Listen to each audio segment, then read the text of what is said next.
Hello student, now हम start करते हैं। थोड़े से इम्पॉर्टेंट नोट्स। हमने अभी तक ओवर सब्सक्रिप्शन और अंडर सब्सक्रिप्शन कर लिया है और ओवर सब्सक्रिप्शन का जो है एक केस कर लिया है जिसके अंदर कंपनी जो है वो एक्स्ट्रा अमाउंट जो भी शेयर का होता है वो सारा का सारा रिफ़ंड कर देती है। अब हम देखते हैं कि अगर कंपनी रिफ़ंड नहीं करती है तो ये हमारे 3 केसेस बनते हैं और ये 3 केसेस बहुत इंपॉर्टेंट है नेक्स्ट जो हमारा क्वेश्चन होने वाला है उसके लिए, कि कंपनी जो है वो प्रो राटा अलॉटमेंट करेगी तो जो एक्सिस एप्लीकेशन मनी रिसीव हुई थी एप्लीकेशन के टाइम पे उसका ट्रीटमेंट क्या करना है। तो सबसे पहला पॉइंट हमारा ये कहता है कि अगर क्वेश्चन हमारा साइलेंट है, जो सरप्लस मनी है उसको कैसे यूज़ करना है, तो हम उसे कहाँ एडजस्ट कर देंगे, अलॉटमेंट पे एडजस्ट कर देंगे। और अलॉटमेंट पे एडजस्ट करने के बाद भी अगर कुछ सरप्लस जो है वो बच रहा है तो उसको हम क्या कर देंगे, रिफंड कर देंगे। क्या कर देंगे, रिफंड कर देंगे, पैसा वापस कर देंगे। और ये ट्रीटमेंट हम कब करेंगे, जब क्वेश्चन जो है वो साइलेंट है। नेक्स्ट जो है वो नेक्स्ट हमारा है कि क्वेश्चन अगर स्पेसिफिकली कह रहा है कि सरप्लस मनी को हमें एडजस्ट करना है अलॉटमेंट पे और कॉल्स पे, और सरप्लस मनी एडजस्ट करेंगे हम अलॉटमेंट और कॉल्स इन एडवांस पे, यानी अलॉटमेंट पे करेंगे और जो अदर कॉल्स पे करेंगे उसमें हम कॉल्स इन एडवांस अकाउंट खोल देंगे। और उसके बावजूद अगर बैलेंस बचता है तो हम उसको क्या कर देंगे, रिफंड कर देंगे। बच्चों ये दोनों केसेस हमारे जब होंगे जब हमारा जो शेयर है वो पार पे इशू होंगे। यहाँ पर अभी प्रीमियम पे इशू करने की बात नहीं की गई है। तो देखते हैं नेक्स्ट टॉपिक हमारा क्या कहता है, नेक्स्ट पॉइंट हमारा क्या कहता है।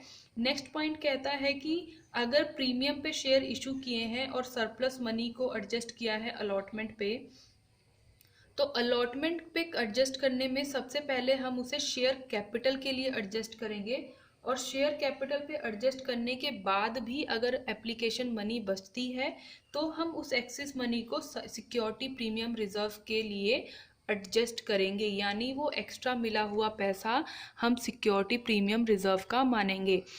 सिक्योरिटी प्रीमियम रिजर्व का बाद में मानेंगे, पहले हम वो एक्स्ट्रा मिला हुआ पैसा शेयर कैपिटल का मानेंगे।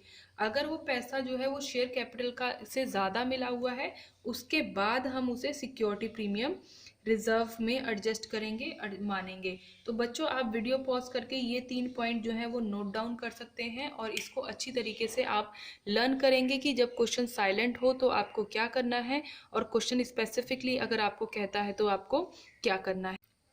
आइए हम एक क्वेश्चन कर लेते हैं इसके बेसिस पे। तो क्वेश्चन हमारा है, फार्मा लिमिटेड की authorised share capital 3 lakh equity share है।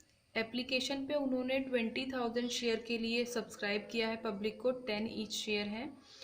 पेबल 3 ऑन एप्लीकेशन, इस चीज़ को नोट डाउन करेंगे। एप्लीकेशन पे 3 रुपीज़ रिसीव करने हैं, 4 रुपीज़ प्रीमियम 4 रुपीज़ अलॉटमेंट पे रिसीव करने हैं प्रीमियम के साथ, और 4 रुपीज़ जो है वो फाइनल कॉल पे रिसीव करने हैं। और उसके बाद जो है वो हमें इंफॉर्मेशन गिवन है कि हमने इशू जो किए थे वो 20,000 शेयर किए थे, बट हमें एप्लीकेशन जो है वो 36,000 शेयर की आई है। तो 36,000 शेयर पे आपने देखना है कि जो एक्स्ट्रा जो हमारे 16,000 शेयर हैं उसको हमने कैसे एडजस्ट किया है। तो कंपनी ने 3 कैटेगरीज बनाई है, एक 15,000 शेयर अप्लाइड की, एक 2,500 शेयर अप्लाइड की और 18,500 शेयर अप्लाइड की। तो जो 15,000 थे उनको फुल दे दिया, जो 2,500 थे उनको पूरा का पूरा रिफंड कर दिया, और जो 18,500 थे उनको सिर्फ 5,000 शेयर दिए हैं। और क्वेश्चन ने यहाँ स्पेसिफिकली बोल दिया है कि जो एप्लीकेशन की मनी है वो हमें अलॉटमेंट पे और कॉल्स दोनों पे एडजस्ट करनी है। All the money due was received, और जितना भी पैसा जो है वो ड्यू हुआ है वो सारा का सारा रिसीव हो गया है। तो हम यहाँ पर जर्नल एंट्री करना शुरू कर देते हैं। चलिए हम सॉल्यूशन करना शुरू करते हैं। तो सबसे पहले हमें एप्लीकेशन के पैसे आए होंगे और हम जर्नल एंट्री पास करेंगे, bank account debited to share application, और जो अमाउंट हमारा होगा वो अप्लाइड शेयर पे होगा multiply by application call money which is are 3 rupees. तो मल्टीप्लाई करके 1,08,000 रुपीज़ हमारे पास यहाँ पर आ गया। नेक्स्ट जो है वो हम एक एडजस्टमेंट एंट्री पास करेंगे जिसमें हम एप्लीकेशन मनी का यूटिलाइजेशन दिखाएंगे। तो एप्लीकेशन मनी क्वेश्चन में बोल दिया गया है सबसे पहले हम उसे शेयर कैपिटल में ट्रांसफ़र करेंगे और पैसा बच गया है तो उसके बाद हम उसे अलॉटमेंट पे एडजस्ट करेंगे, कॉल्स पे एडजस्ट करेंगे और फिर भी अगर बच गया है तो हम उसे बैंक से रिफ़ंड कर देंगे। तो हम यहाँ देखेंगे कि अमाउंट कैसे आएगा। शेयर एप्लीकेशन में जो है वो आपका टोटल नंबर ऑफ शेयर जो आप अप्लाई करने हैं वो 20,000 रुपीज़ है। तो 20,000 नंबर है, 20,000 मल्टीप्लाई बाय एप्लीकेशन मनी जो है वो 3 रुपीज़ है। तो ये मेरा 60,000 रुपीज़ आ गया।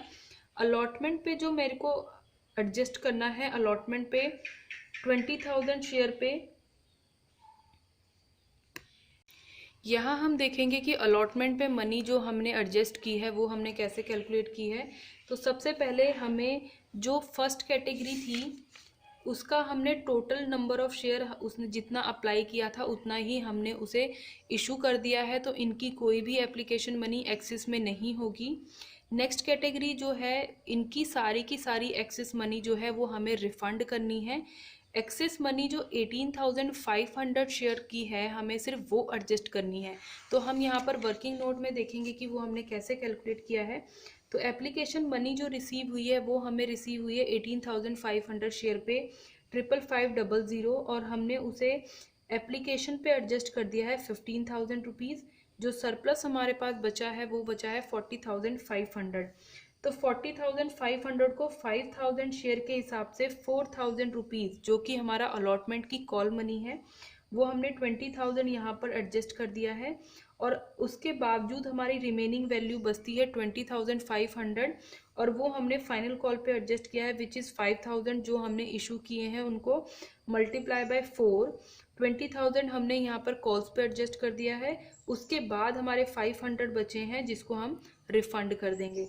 तो यहाँ पर हम क्लियरली देख सकते हैं कि अलॉटमेंट पे जो है वो 20,000 रुपीज़ जो है वो एडजस्ट हुए हैं, कॉल पे 20,000 रुपीज़ एडजस्ट हुए हैं और 2,500 मल्टीप्लाई बाय 3 और 500 अमाउंट जो हमारा यहाँ पर वर्किंग नोट से बचा था ये 500 रुपीज़ ऐड करके हमारा ये टोटल वैल्यू 7,500 प्लस 500 हमने यहाँ पर रिफंड कर देना है। नेक्स्ट जो है अलॉटमेंट ड्यू की एंट्री है। अलॉटमेंट ड्यू की एंट्री हम करेंगे नंबर ऑफ शेयर जो हमने इशू किए हैं which is are 20,000 multiply by 4 हमारा आ गया 80,000। शेयर कैपिटल में 25,000 मल्टीप्लाई बाय 3 करेंगे। यहाँ पर हम अज्यूम करके चलते हैं कि अगर हमें प्रीमियम का जो परसेंटेज नहीं गिवन है तो वो हम मोस्टली जो है वो 10% लेते हैं फेस वैल्यू का। तो हमारी फेस वैल्यू जो है वो 10 रुपीज़ है, उसका 10% 1 रुपीज़ हमने यहाँ पे सिक्योरिटी प्रीमियम रिजर्व में डालना है, दैट इज़ 20,000 एंड 60,000। ये हमने शेयर जो है अलॉटमेंट कॉल जो है वो ड्यू कर दी। नेक्स्ट जो है हम शेयर अलॉटमेंट का पैसा मंगा लेंगे। तो जो 15,000 शेयर्स थे वो हमें पैसा देंगे और जो 5,000 नंबर ऑफ शेयर थे वो हमें पैसा नहीं देंगे। तो टोटल ड्यू में से जिन्होंने ऑलरेडी एडजस्ट किया है हम वो लेस करके पैसा यहाँ पे बैंक में मंगा लेंगे। देन हम उसके बाद first and final call due करेंगे which is are 20,000 into 4 share first call to share capital. और यहाँ पर हम पैसे जब मंगाएंगे तो 80,000 रुपीज़ में जो ऑलरेडी एडजस्टेड वैल्यू है उसको माइनस करेंगे और कॉल्स इन एडवांस यहाँ पर अभी भी मेरे पास